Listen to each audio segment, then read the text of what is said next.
కోట్లాది మంది శ్రీవారి భక్తుల మనోభావాల దెబ్బతీసే విధంగా తిరుమల శ్రీవారి లడ్డు కల్తీ జరిగిందనే విషయం తలుచుకుంటేనే భక్తులు ఆవేదన చెందుతున్నారని, ఇలాంటి సంఘటనలు భవిష్యత్తులో పునరావృతం కాకుండా అధికారులు పాలక మండలి చూడాలని ప్రముఖ సినీ సీరియల్ నటుడు బాలాజీ అన్నారు. ఆదివారం తిరుపతి ప్రెస్ క్లబ్లో ఏర్పాటు చేసిన మీడియా సమావేశంలో ఆయన మాట్లాడారు. తాను చిన్నతనం నుంచి శ్రీవారి భక్తులని, అనేక పర్యాయాలు తిరుమలకు వచ్చి శ్రీవారిని దర్శించి ఇష్టమైన శ్రీవారి లడ్డు ప్రసాదాన్ని తినేవాడినని చెప్పారు. అలాంటిది ఈనాడు తిరుమల లడ్డు తయారీలో జంతువులకు సంబంధించిన క్రొవ్వు పదార్థాలను వాడారని అన్న విషయం తెలివిగానే హిందువుల మనోభావాలు పూర్తిగా ఆయన ఆవేదన చెందారు. భవిష్యత్తులో ఇలాంటివి పునరావృతం కాకుండా ప్రభుత్వం చర్యలు తీసుకోవాలని ఆయన సూచించారు. విలేకరుల సమావేశంలో జగన్నాథం, టీడీపీ నాయకులు పాల్గొన్నారు.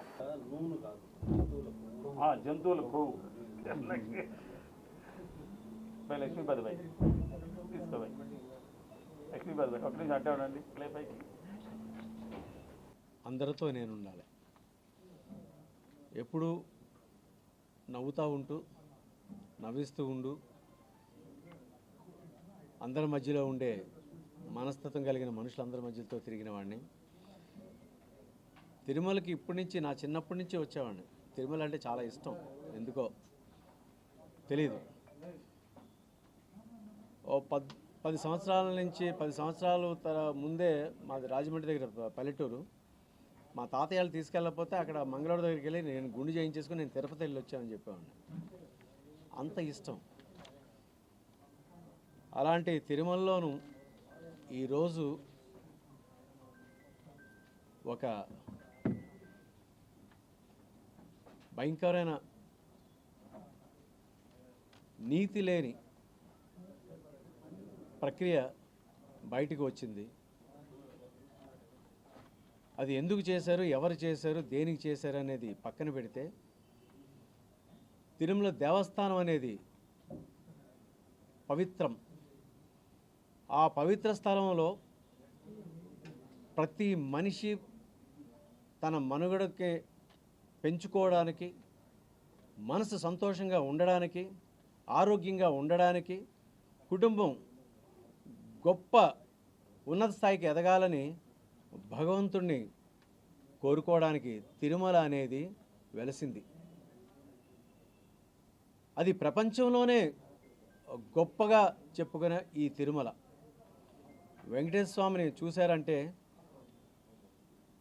వారిలో ఉండే అనైతిక శక్తులన్నీ కూడా పోయి ఒక మంచి మనసుతోని ముందుకు వెళుతూ కుటుంబాన్ని నడిపించుకునే అద్భుతమైన ఇంటిని నడిపించుకునే ఒక పరిపాలన ఉండేవారు. అలాంటిది ఈరోజు తిరుమల లడ్డు అంటే అసలు ఆ తిరుమల లడ్డు అసలు ఎంత పవిత్రం అంటే దానికి ఎంత చెప్పినా కూడా మనకి చాలదు.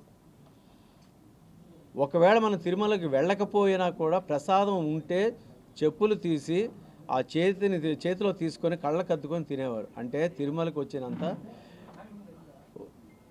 అనుభూతి. ఆ దేవుడు కూడా అట్లాగే వాళ్ళని ఆశీర్వదించేవారు.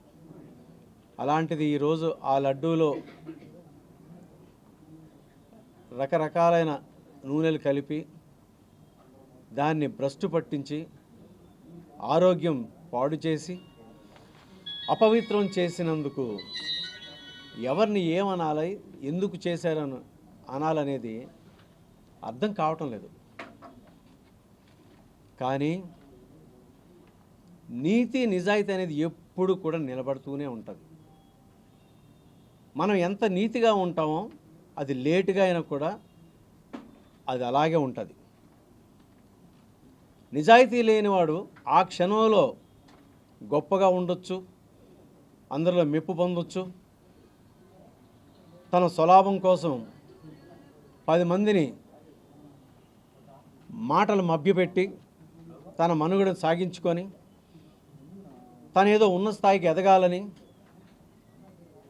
ధనం మూలం మిదం జగత్తు అనే ఒక స్వలాభంతో ఒక అనైతిక ఆలోచనతో ఉండేది. అది ఎక్కువ కాలం నిలబడదు. ఈరోజు అదే జరిగింది. దేవుడు అనేవాడు ఉన్నాడని చెప్పడానికి చాలా చాలా చాలా చాలా అద్భుతాలు ఉన్నాయి, చాలా చాలా ఆ, మ్, ఫలితాలు ఉన్నాయి, అందరి దగ్గర తెలిసినవే. కానీ ఇలా జరగడం వలన అసలు మొన్న నేను ఇంటికి లడ్డూ తీసుకెళ్ళా, మొన్న 10 రోజుల ముందు వచ్చి లడ్డూలన్నీ తీసుకెళ్తే ఈ విషయం తెలిసిన తర్వాత ఎవరికైనా ఇవ్వాలంటే భయం వేసింది. వాళ్ళు దేవుణ్ణి ఏమని అంటారేమో అని భయం వేసి ఆ లడ్డూలన్నీ ఇంట్లోనే ఉంచుకొని మేమే తిన్నాం. అంత బాధ అనిపించింది అన్నమాట. అలాంటి వెంకటేశ్వర స్వామిని అడ్డం పెట్టుకొని అడ్డగోలుగా ఎవరేమనుకుంటే మాకేంటి, ఎవరు ఏం చేస్తే నేనే అనుకొని ఒక దుష్ట ఆలోచనతో ముందుకు వెళ్ళి ఇలాంటి చేయడం అనేది దిగమింగోలేకపోతున్నాం, మన శరీరంలో జీర్ణించుకోలేకపోతున్నాం. కానీ ఇది ఈరోజు పడింది. ఇటుపైన కూడా మంచి జరగాలని చెయ్యాలని కోరుకుంటున్నారు. అది మంచే జరుగుతుంది. అది ఆ దేవుడే చేయిస్తున్నాడు. అవకాశం ఇస్తాడు స్వామి, అవకాశం ఇస్తాడు. ప్రతి మనిషిని కూడా అవకాశం ఇచ్చి నువ్వు ఎదగడానికి ముందుకు వెళ్ళు అంటాడు. వెళ్ళే విధానంలోనూ వాళ్ళు పాటించే ఆశయాలు కానీ వాళ్ళ తాలూకు ప్రక్రియ కానీ చెడుదారిలో వెళితే కొంతవరకు చూసి ఏదో ఒక రోజు దానికి ఏదో రూపంలో జవాబు చెప్పిస్తాడు. అది ఈరోజు జరిగింది, బయటపడింది. నిజంగా నాకేమో కానీ చాలామంది లేని వాళ్ళు ప్రసాదం దొరికితే చాలు అనుకుంటారు. ఎవరైనా వస్తే లడ్డు ఇవ్వండి చాలు మాకు, ఒకవేళ దర్శనం దొరకకపోయినా ఆ ప్రసాదం తిని వెళితే చాలు, దేవుని దర్శించుకున్నాం అని అనుకునే అభిరుచి కలిగి మనస్తత్వాలు కలిగిన చాలామంది అలాగే వెళ్ళేవాళ్ళు ఉన్నారు. ఇది అందరికీ తెలిసి వాళ్ళు ఎంత మనక్షోభ చెందుతున్నారంటే చెప్పలేక అందరితో చెప్పుకొని ఇలా జరిగిందేంటి, ఇలా జరుగుతుందేంటి అని బాధపడుతున్నారు. అసలు నాకు తెలిసి మేమందరం కూడా మామూలుగా మాట్లాడుకున్నప్పుడు అసలు మా దేవస్థానం వాళ్ళే ఒక గోశాలను లేకపోతే ఏదో పెట్టి అక్కడే నెయ్యి అనేది చేసుకొని ఇవన్నీ చేసుకుంటే బాగుంటుందేమో అని ఆలోచన వచ్చింది. ఇంకా బయటికి ఎక్కడికి ఇవ్వకుండా ఇక్కడ తిరుమల దేవస్థానం వాళ్ళే అది చేస్తే బాగుంటుందేమో అని ఒక ఆలోచన, ఇదొకటి.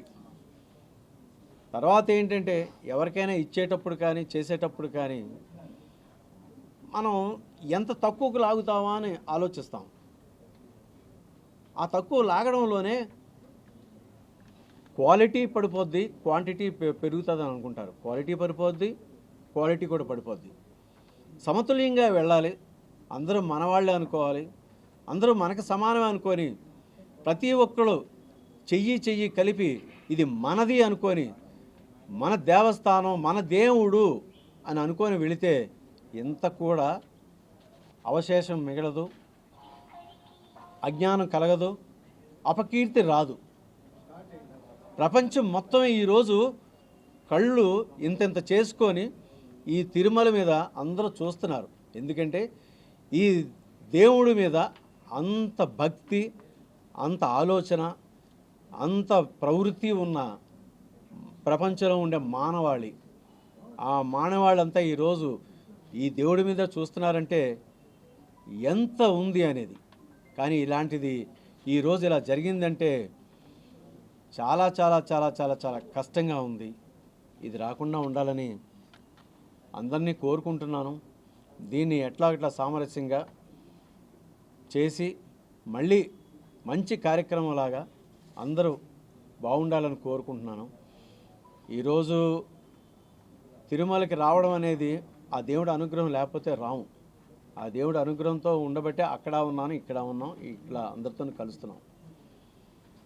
తప్పు చేసిన వాడికి ఎప్పటికైనా దండన ఉంటుందండి, అది మాత్రం వాస్తవం. మీ అందరికీ తెలుసు, ఉదాహరణలు కూడా ఉన్నాయి, చాలా చాలా చాలా ఉన్నాయి, ప్రత్యేకంగా మనం చెప్పక్కర్లే.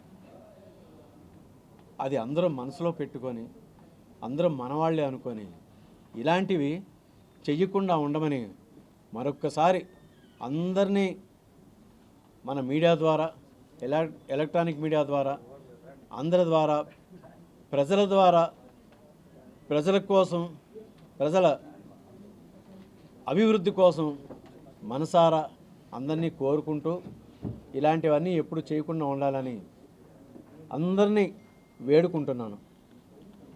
ఓం నమో వెంకటేశాయ. ఓం నమో వెంకటేశాయ. భారతదేశంలోనే పవిత్రమైన పుణ్యక్షేత్రం ఉందంటే అది ఒక తిరుమలకే సాధ్యం. అయితే ఈరోజు ఒక్క రోజుకి 5 కోట్ల రూపాయలు ఒక రోజు ఉండిలో పడుతుందంటే ఎంతమంది భక్తులు వస్తున్నారో తెలుసు. ఈరోజు తిరుపతికి 21 ఫ్లైట్ వస్తూ ఉంది, 97 ట్రైన్లు వస్తున్నాయి, అదేవిధంగా 3600 బస్సులు వస్తున్నాయి. ఎంతమంది రోజుకు వచ్చిపోతున్నారంటే అది కేవలం ఒక భగవంతుడికే సాధ్యం. ఈరోజు తిరుపతి తిరుమలకి 5 కోట్ల రూపాయలు డబ్బులు వేస్తున్నారంటే చాలామంది తెలిసిన వాళ్ళు తెలియని వాళ్ళు కొంతమంది పల్లెటూరు నుంచి వచ్చేవాళ్ళు తనకున్నటువంటి పొలంలో 3/1 భాగం దేవుడికని నిర్ణయించుకొని వాళ్ళ కష్టపడి